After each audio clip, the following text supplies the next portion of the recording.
Shalom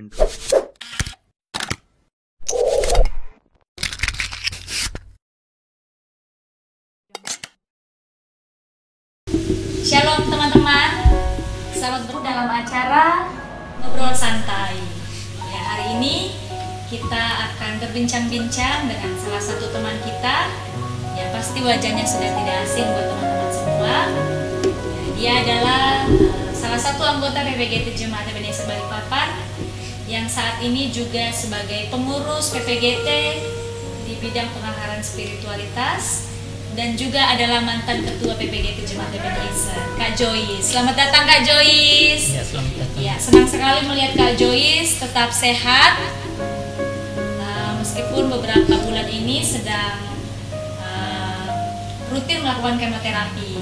Jadi hari ini kita akan berbincang soal perjuangan hidup yang dialami Kak Joyce selama kurang lebih berapa tahun? Ya, 4 tahun terakhir ini. Ya, mungkin kita mau tanya, sejak kapan kakak divonis kena penyakit ini? Sebenarnya cerita awalnya tuh gimana ya? Di tahun 2016 itu ketika suatu hari tiba-tiba di bagian leher itu ada terasa sakit. Lama-kelamaan makin sakit dan saya biarin aja karena saya pikir itu seperti penyakit salah tidur atau yang dibilang orang berdokan gitu. Akhirnya saya biarin aja, namun ternyata makin lama gejalanya itu tambah besar. Akhirnya suatu hari sempat saya dimarahin sama teman-teman bahkan orang di kantor, kalau kamu tidak mau ke dokter kamu berhenti kerja aja. Nah, akhirnya dari situ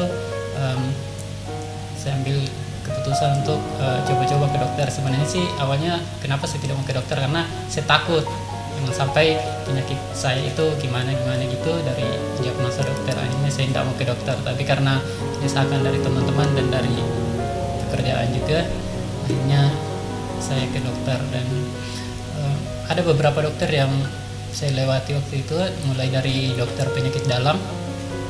Di penyakit dalam tidak ditemukan apa-apa, akhirnya dipindah lagi ke bagian dokter THT. Di dokter THT karena kondisinya waktu itu masih biasa-biasa aja, jadi sementara masih ditangani di rumah sakit yang tipe C. Jadi di rumah sakit tipe C dikasih obat yang menurut dokter untuk sementara karena diagnosanya belum ini. Lama-kelamaan karena ini semakin membesar, akhirnya dirujuk lagi ke dokter PA anatomi untuk ambil sampel. Ya, berarti awalnya kakak nggak tahu ya kalau itu penyakit kanker, jadi berobat cuman karena ada benjolan, jadi belum tahu kalau itu sebenarnya kanker. Iya, belum tahu waktu itu. Jadi dari hasil diagnosa pertama dari anatomi waktu itu di rumah sakit, hasilnya hanya dinyatakan radang. Jadi dari situ dokter hanya memberikan resep obat untuk penghilang radang. Nah, 2 minggu ke depan sakitnya itu sudah mulai tambah sakit di bagian telinga. Jadi masuk di telinga itu sudah mulai terasa sakit. Jadi dikembalikan ke THT, dan di rumah sakit yang saya tempatin itu tidak mencukupi untuk peralatan medis. Ya, jadi saya dirujuk ke rumah sakit yang besar di rumah sakit kan. Berarti awal kali didiagnosa itu kanker apa? Dan itu sudah stadium berapa pas awal periksa? Setelah saya mengikuti rujukan dokter ke rumah sakit yang terbesar, di situ mulai diperiksa secara detail di dokter THT yang pada saat itu ditangani sama seorang dokter perempuan yang bernama Dr. Sintriani. Jadi di situ diperiksa mulai dari pendengaran, dari hidung, terus tenggorokan, jadi diperiksa. Jadi itu hidung kita itu dimasukin kapas, jadi kelihatan itu nanti ada di kapas itu ada semacam ada darah kayak gitu. Terus pendengaran juga mulai terganggu, kayak ada berdengung di dalam. Dan pada saat itu dokter belum kasih diagnosa, jadi dokter hanya menyarankan untuk perawatan lebih lanjut. Akhirnya beberapa hari ke depan, ada sekitar 2-3 hari itu saya dapat ruangan untuk rawat inap. Dan di situ saya mulai rencana akan diadakan biopsi untuk pengambilan sampel. Nah, pada saat saya masuk itu dilakukanlah pengambilan sampel lewat operasi biopsi. Jadi pengambilannya itu lewat langsung dari hidung karena mungkin dari dokter memang sudah ada diagnosa awal bahwa ada ciri-ciri terkena penyakit bagian THT. Itu kanker apa ya Kak? Kalau yang awal itu diagnosanya kan sudah ketemu ini kan? Berarti kan ada spesifiknya lagi kanker apa itu Kak? Ya, jadi ada 2 dokter yang menangani waktu itu, ada PA di anatomi juga. Hasil dari anatomi juga sudah ada kesimpulan kalau dinyatakan itu adalah CA nasofaring atau nasofaring karsinoma atau kanker nasofaring. Jadi kanker nasofaring itu kanker yang berada di daerah hidung, situ ke telinga sampai ke bagian leher. Jadi itu bagian nasofaring.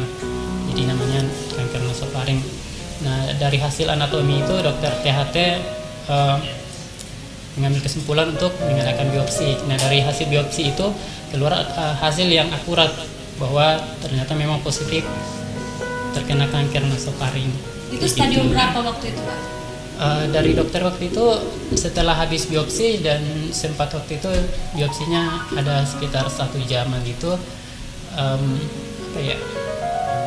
sempat saya pingsan waktu itu karena terlalu banyak menghirup ini obat bius. Sebenarnya cuma bius total lokal aja, tidak total gitu kan. Namun mungkin karena kebanyakan menghirup bius itu akhirnya pingsan. Dan setelah saya sadar, saya disampaikan penyampaian dari dokter bahwa hari ini sudah bisa pulang, tapi jangan dulu pulang. Jadi nanti sore ketemu dengan saya baru bisa pulang.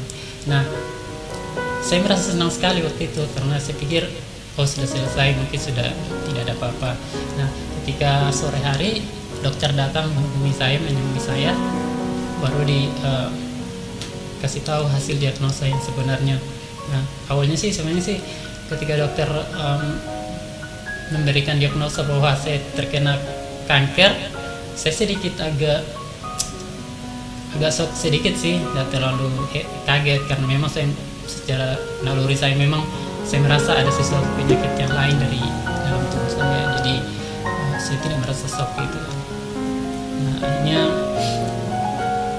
dokter memberikan solusi bahwa untuk jenis kanker seperti ini hanya 2 solusi yang bisa dilakukan oleh tim medis, yaitu dengan jalan kemoterapi dan radiasi seperti itu. Nah, setelah itu kakak mengikuti yang kemoterapi atau dua-duanya? Kemoterapi dan radiasi? Waktu itu saya tidak langsung memutuskan untuk mengikuti saran dari dokter. Saya masih dikasih pilihan oleh dokter. Ya, setelah pulang nanti hubungi keluarga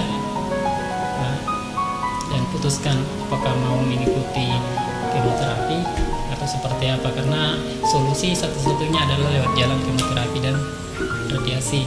Nah, di situ juga dokter sudah menjelaskan efek samping daripada kemoterapi. Nah, setelah saya keluar dari rumah sakit, saya cerita ke teman-teman, saya cerita ke anggota jemaat juga. 99,9% semua orang yang saya sampaikan, saya minta saran, semuanya menyarankan untuk tidak mengikuti aturan dokter. Mereka menyarankan untuk herbal. Namun dari sekian banyak orang yang sempat saya curhatin, hanya satu orang yang memberikan saran untuk tetap ikutin dokter. Dia adalah salah satu PPGT, salah seorang anggota PPGT Ebenezer juga, tapi sudah berkeluarga, kebetulan juga bekerja di rumah sakit. Jadi dari saran dia saya mengikuti kemoterapi. Akhirnya saya bilang iya ya, mending aku kemoterapi aja dulu. Kalau memang tidak berhasil, baru cari jalan lain. Akhirnya saya putuskan untuk kemoterapi. Nah, berarti selama pengobatan kanker itu kan bertahap, pastinya ada tidak secepat pengobatan yang lain. Kira-kira kalau dihitung-hitung sudah berapa kali kakak kemoterapi sampai sekarang? Sudah berapa tahap? Kalau kemoterapi waktu itu tahap pertama waktu itu disampaikan hanya 6 kali. Setelah itu langsung radiasi. Namun karena yang menangani soal kemoterapi ini bukan dari THT, tapi dirujuk ke dokter onkologi. Jadi yang menentukan itu dokter onkologi. Akhirnya waktu itu di dokter onkologi menyatakan akan kemoterapi selama 6 kali. Namun berjalan selama saya menjalani kemoterapi 6 kali itu, akhirnya dokter menyatakan akan ditambah lagi 12 kali. Jadi ada total 18 kali proses kemoterapi yang saya jalani, dan akhirnya hasilnya lumayan. Jadi benjolan yang ada di bagian leher saya di sebelah kanan itu menghilang seperti itu. Tapi saya wajib untuk mengkonsumsi obat secara rutin sampai berapa tahun ke depan seperti itu. Ya, kalau mungkin teman-teman perhatiin, dulu benjolan Kak Joyce itu di leher sebelah kanan itu agak besar ya, dan ya sekarang memang sudah tidak ada, tapi sekarang ada benjolan yang baru lagi di sebelah kiri. Nah, apakah ini lanjutan dari kanker nasofaring yang diagnosa awal, atau ini kanker yang baru lagi yang muncul? Sebenarnya waktu itu kan aturannya itu saya harus konsumsi obat secara rutin tanpa harus terputus-putus. Namun karena saya merasa jenuh, sudah konsumsi obat sekian tahun dan terus mengkonsumsi, dan efek dari obat tersebut juga yang bentuk pil itu masih kurang lebih kayak obat kemoterapi. Jadi efeknya ke tubuh itu sangat kuat juga. Akhirnya saya putuskan untuk tidak meneruskan proses kemoterapi itu lewat minum obat. Sekitar 2-3 bulan itu saya berhenti minum obat, dan suatu hari mulai timbul di bagian leher sebelah sini agak kayak ada cairan di dalam. Sekitar ada 2 bulan itu saya kembali ke dokter dan kembali di anatomi, jadi ambil sampel lagi, dan waktu itu hasilnya sih negatif, jadi tidak ada sel kanker di situ ditemukan seperti itu. Akhirnya saya terus konsumsi obat yang kembali disarankan oleh dokter. Ya memang sih benjolannya itu menghilang, tapi dia masih ada semacam kecil di dalam. Akhirnya lama kelamaan saya biarin lagi. Berapa bulan ke depan itu ada sekitar 1 tahun, benjolannya itu makin jadi kayak tambah keras gitu kan. Nah waktu itu kebetulan ada dokter baru dari Samarinda, saya pindahlah ke rumah sakit swasta. Ya siapa tahu di rumah sakit tersebut ada perubahan yang lebih baik kan. Nah ditangani di rumah sakit seperti itu. Nah terus waktu itu rumah sakit itu saya ditangani oleh seorang dokter, namun hasilnya ternyata kembali positif kalau itu dinyatakan kanker melalui operasi biopsi. Jadi ini sempat dibedah, ambil sampel, di situ didiagnosa bahwa positif kembali kanker dan harus menjalani kemoterapi kembali. Itu kanker apa itu, Pak? Ya, kanker ini masih termasuk ini istilah kedokteran namanya metastatis karsinoma. Jadi ini kanker yang bermetastatis atau yang menjalar. Jadi itu penyebaran dari sel kanker yang dulu kayak gitu. Jadi sudah bermetastatis atau sudah berpindah ke tempat yang lain, ke organ lain. Jadi yang bagian di sini itu termasuk penyebaran dari kanker yang sebelumnya. Karena induknya itu ada di dalam bagian hidung. Jadi kembali disarankan dokter untuk menjalani kemoterapi. Ya, menarik sekali ya teman-teman, perjuangan Kak Joyce dalam melawan kankernya. Kalau kita lihat, kalau teman-teman sering bersama Kak Joyce sehari-hari, dia seperti orang yang tidak sakit. Kalau sekarang mungkin kelihatan sih seperti orang kanker karena sekarang dia telah menjalani kemoterapi, jadi agak kelihatan botak. Tapi sebelumnya beberapa bulan terakhir itu sama sekali tidak terlihat seperti orang yang sakit, karena dia itu orang yang ceria, tidak pernah mengeluh. Bahkan untuk tahu dia sakit atau enggak itu harus diam-diam datang ke rumahnya, dan kita tahu oh kalau dia sudah tidak muncul beberapa saat, oh berarti dia sakit. Kak Joyce adalah orang yang tidak memperlihatkan, tidak pernah orang mau tahu kalau dia sedang sakit. Jadi dia selalu berusaha untuk supaya orang ya tahu dia happy-happy aja. Tapi luar biasa perjuangannya. Kita tahu bahwa Kak Joyce di sini adalah seorang yang perantau, orang tuanya ada di Toraja dan dia di sini berjuang untuk bekerja. Jadi kami bersyukur bahwa semua teman-teman terus mendukung perjuangan dari Kak Joyce. Ya, bagaimana perasaannya Kak berjuang? Ya, saya tahu kalau laki-laki biasa memang perasaannya tidak semelo perempuan. Jadi mungkin kalau laki-laki berjuangnya tidak terlalu terasa sedihnya, tapi pasti ada perasaan.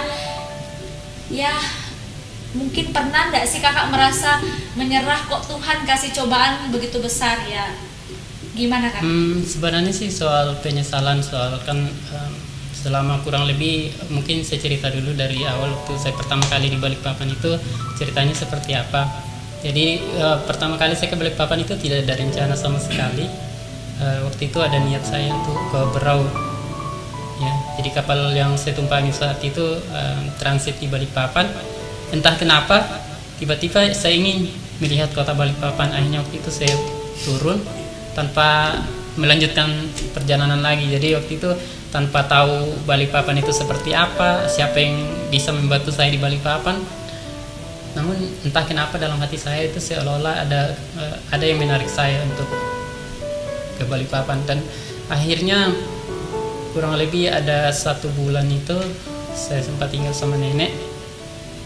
Saya diperkenalkan sama ternyata ada keluarga yang bekerja di toko. Waktu itu saya dipanggil untuk bekerja di toko. Terus kebetulan juga di situ ada seorang PPGT dan dia kebetulan anggota PPGT Jemaat Ebenezer. Dia pertama kali waktu itu mengajak saya untuk ikut bergabung. Akhirnya saya tertarik untuk ikut bergabung. Jadi pertama kali saya ingat waktu itu di rumah saudari Ervin, pertama kali saya bergabung sama PPGT. Nah, 1 bulan saya bergabung sama teman-teman di Ebenezer. Entah kenapa tiba-tiba teman itu memberi kepercayaan untuk jadi pengurus di PPGT Ebenezer mulai dari tahun 2012 kalau tidak salah, dan sampai saat ini teman-teman masih memberi kepercayaan untuk terlibat di PPGT Ebenezer. Nah, di situ ketika saya mendapat diagnosa dari dokter kalau saya mengidap sebuah kanker, awalnya sih sempat saya berpikir, kok bisa ya saya sudah ini, tapi itu hanya sejenak. Yang membuat saya sedih waktu itu ketika saya menjalani penyakit ini, saya merasa saya jauh dari keluarga, saya tidak memiliki siapa-siapa di sini, saya tinggal sendiri. Bahkan waktu pertama kali saya kemoterapi di rumah sakit itu saya sempat menangis di depan banyak orang, sekian banyak orang yang dalam ruangan itu, saya menangis begitu sakit ya. Jadi reaksi kemoterapi waktu itu pertama kali itu cukup sakit sekali, sampai hidung saya sempat berdarah, saya kaget sampai saya menangis. Tapi saya kembali berpikir, kalau saya tidak kuat menghadapi penyakit ini di tengah kesendirian saya, siapa yang akan membantu saya ketika saya terpuruk? Jadi dari saran teman saya, seorang perawat, salah satu cara untuk menghadapi sebuah penyakit termasuk kanker adalah harus kuat dan tetap enjoy. Jadi saya sadar bahwa sama seperti firman Tuhan mengatakan, Tuhan tidak akan memberikan cobaan yang melebihi kemampuan manusia. Jadi saya berpikir bahwa ketika saya berserah kepada Tuhan, saya akan mampu. Dan mungkin salah satu kekuatan yang membuat saya mampu sampai saat ini, bahkan sampai orang menilai saya tidak sakit, adalah kedekatan saya sama Tuhan dan dukungan dari teman-teman, dari saudara, dari orang tua, dari teman buat menjalani pengobatan yang sampai saat ini meskipun masih saya jalani, dan hasilnya juga belum tahu ke depannya, mudah-mudahan ada perubahan. Di situ saya melihat bahwa kuasa Tuhan itu betul-betul nyata. Sempat waktu itu saya terpuruk, bahkan terus terang saya sempat menghilang dari persekutuan itu kurang lebih berapa bulan, 5 bulan, 6 bulan. Saya meninggalkan Tuhan, dan saya betul-betul merasakan bahwa ternyata ketika kita meninggalkan Tuhan itu, keterpurukan itu hadir dalam hidup kita ya. Jadi sempat waktu itu saya tidak pernah ke gereja selama 6 bulan kurang lebih.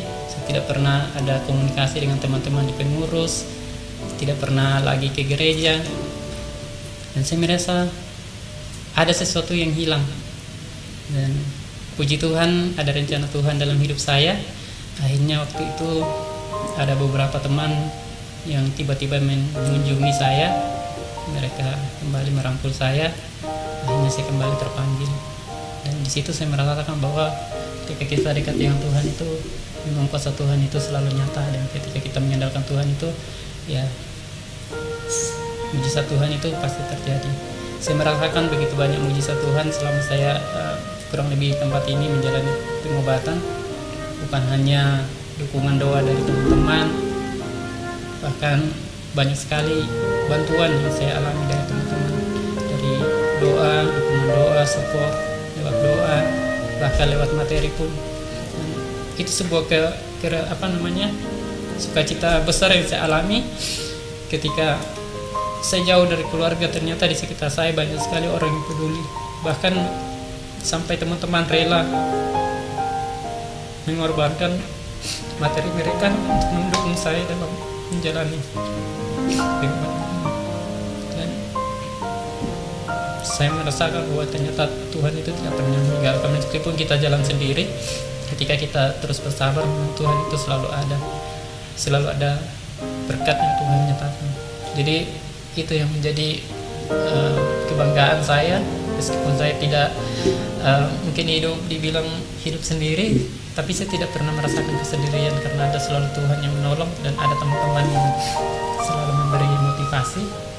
Dan puji Tuhan sampai saat ini saya sudah berjuang selama kurang lebih 4 tahun dan akhirnya masih baik-baik aja seperti ini. Ya, saya kembali melihat teman-teman saya yang ibarat ya sama-sama di kemo, menjalani kemoterapi. Cukup besar presentasi mereka yang tidak berhasil dan bahkan mundur dari proses kemoterapi. Ya jujur teman-teman, kemoterapi itu memang menyakitkan, cukup sakit. Bahkan kita harus betul-betul kuat batin. Yang paling utama adalah kuat batin. Kalau kita tidak kuat lewat batin, itu tidak akan bisa mendukung. Jadi memang bagi teman-teman yang masih sehat, jagalah kesehatan, karena memang kesehatan itu memang sangat mahal. Terus terang teman-teman, kalau bukan karena ada bantuan pemerintah lewat BPJS, mungkin saya sudah tidak ada kali sampai saat ini. Tapi saya bersyukur lewat program pemerintah saya bisa tertolong dan bantuan dari teman-teman. Itu menjadi saran saya buat teman-teman yang biarkan kesehatan itu rusak, karena itu juga adalah sesuatu yang berharga bagi Tuhan. Jadi kita harus menjaga kesehatan kita. Ya, teman-teman, kalau kita kemoterapi, satu kali kemoterapi untuk BPJS itu hampir 30 juta. Ada tetangga saya di Samarinda yang sama-sama kemo, dia pakai biaya sendiri itu biayanya 130 juta satu kali kemo. Jadi teman-teman yang masih sehat, jagalah kesehatan. Itu sangat penting. Ya, memang bahwa dalam kehidupan kita tidak selalu yang orang-orang lihat kita mungkin terlihat ceria, tetapi ternyata ya banyak pergumulan yang harus kita tanggung. Bahkan terkadang mungkin kita merasa bahwa pergumulan itu terasa sangat berat. Nah, dari ceritanya Kak Joyce tadi, dia sempat menghilang ya, dan mungkin dia merasa bahwa perjuangannya selama bertahun-tahun mungkin aduh Tuhan, kenapa kok tidak selesai saya berjuang. Tetapi bersyukur bahwa ternyata dia kembali untuk aktif kembali beribadah, berorganisasi, bersekutu, karena dari kesaksiannya bahwa ada sesuatu yang hilang ketika dia menjauh dari Tuhan. Dan memang bahwa ketika kita dekat dengan Tuhan, hati kita merasa lebih damai, lebih tenang, dan pasti kita dikelilingi oleh banyak orang-orang yang merasakan kasih Tuhan juga. Ya, dari ceritanya bersyukur untuk teman-teman di Ebenezer yang selalu mendukung Kak Joyce, bukan hanya di PPGT Ebenezer, juga di Klasik Kaltim Balikpapan sangat mendukung ke keberadaan Kak Joyce. Jadi dari pengurus juga kami sangat bersyukur bahwa sampai saat ini Kak Joyce terus bersedia untuk angkat pelayanan. Kalau dia tidak bisa hadir karena memang berada kemoterapi di Samarinda, pasti tetap memantau kami lewat grup WhatsApp. Jadi kami bersyukur bahwa semangatnya sampai saat ini terus berkobar. Dia terus mau berjuang untuk sembuh, dan harapan kita semua, harapan Kak Joyce, harapan keluarga besarnya pasti bahwa suatu saat Tuhan akan mengangkat penyakit ini. Dan pasti ketika kita berserah hanya di dalam Tuhan, ya itu pasti akan terjawab semua doa-doa kita. Ya, mungkin ada pesan-pesan terakhir sebelum kita tutup acara ini untuk keluarga dan teman-teman PPGT, bahkan seluruh anggota jemaat. Mungkin ada yang ingin disampaikan? Sedikit saran saya mungkin sebagai motivasi dari pengalaman hidup saya.